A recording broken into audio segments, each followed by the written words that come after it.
ఏలూరు జిల్లా బుట్టాయిగూడెం గిరిజనేతరుల అక్రమ కట్టడాలను నిలుపుదల చేయాలని ఆంధ్రప్రదేశ్ ఆదివాసీ గిరిజన సంఘం జిల్లా సహాయ కార్యదర్శి కారం భాస్కర్ డిమాండ్ చేశారు.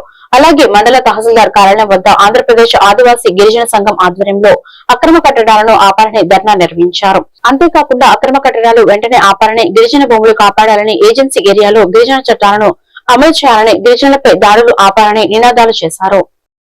ఆపాలి అక్రమ కట్టడాలు, కాపాడాలి గిరిజన చట్టాలను, కాపాడాలి గిరిజన చట్టాలను, అమలు చేయాలి 170 చట్టాన్ని, అమలు చేయాలి 170 చట్టాన్ని, అమలు చేయాలి 170 చట్టాన్ని, ఆపాలి అక్రమ కట్టడాలని, ఆపాలి అక్రమ కట్టడాలని, ఆపాలి అక్రమ కట్టడాలని, ఆపాలి అక్రమ కట్టడాలని, అమలు చేయాలి గిరిజన చట్టాలని, అమలు చేయాలి గిరిజన చట్టాలని, అమలు చేయాలి గిరిజన చట్టాలని.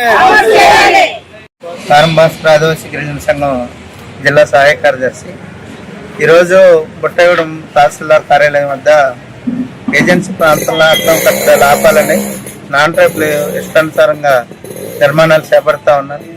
దీని మీద చర్యలు తీసుకోవాలని గతంలో కూడా ఇదే ఆఫీసు వద్ద పిటిషన్లు ఇచ్చాము, గ్రీవెన్స్ లో కూడా ఇచ్చాము, ఉన్నత అధికారులకు కూడా తెలియజేశాము. అయినప్పటికీ కూడా యథేచ్ఛగా గిరిజన నేతల్లో నిర్మాణాలు చేస్తున్నారు. ఇక్కడ ఉన్నటువంటి అధికారులు పట్టి పట్టినట్లు వ్యవహరిస్తున్నారు. ఇది సరైనది కాదు.